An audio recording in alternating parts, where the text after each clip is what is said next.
RTEच्या अंतर्गत 25% जो कोटा आहे आणि तो कशा पद्धतीनं भरून घ्यायचा, त्याच्यामध्ये फी स्ट्रक्चर कसं असावं याच्या संदर्भातली आज जिल्हा परिषदनं एक मुख्याध्यापकांची मीटिंग कॉल केली होती।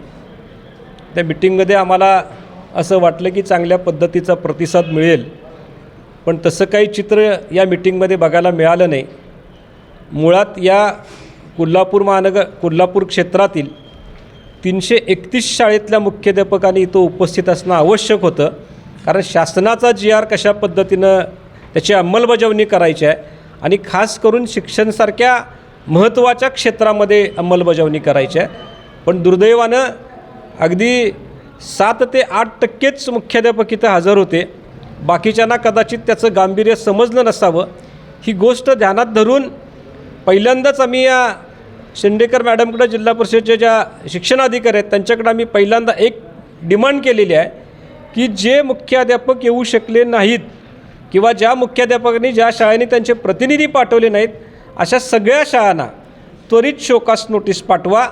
समाधानकारक उत्तर नसल्यास त्यांच्यावर पहिल्यांदा कारवाईचा तुम्ही बडगा उचलला पाहिजे, अशा पद्धतीची पहिली आम्ही मागणी केली होती। याच्यामध्ये शासन धोरण अतिशय स्पष्ट आहे।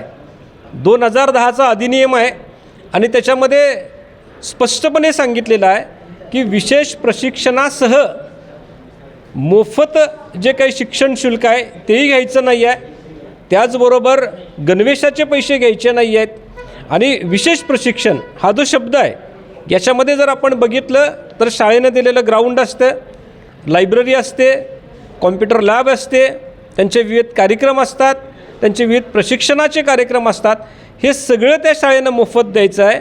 अशा पद्धतीचा स्पष्ट अधिनियम असूनसुद्धा त्याच्यामध्ये कुचराई केली जाते, त्याच्यामध्ये दिरंगाई केली जाते आणि त्याचं सारासार उल्लंघन केलं जातं। ही बाब आम्ही आजच्या मीटिंगमध्ये प्रकर्षानं मॅडमच्या निदर्शनास आणून दिलेलं आहे। त्याच्यामध्ये कुठंही रीडिंग बिटवीन 2 सेंटेन्स मिसअंडरस्टँडिंग होण्यासारखा 1% कुठं जागा नाही आहे आणि म्हणून आमचा आग्रह असणार आहे आणि आम्हाला ते त्यांच्याकडनं करून घेणं भाग आहे की याच्या आधीसुद्धा आणि याच्यानंतरसुद्धा कोणत्याही परिस्थितीमध्ये 25%तनं ज्यांना ॲडमिशन मिळालं आहे त्यांना 1 रुपयासुद्धा शुल्क त्यांनी लागू करायचं नाही आहे, अशा पद्धतीचा आमचा आग्रह आहे।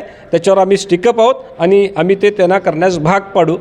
आणि दुसरं, ज्यावेळी प्रत्यक्षामध्ये पालक ॲडमिशन घ्यायला जातो त्याच्यामध्ये त्याला मिसअंडरस्टँडिंग त्याचं केलं जातं।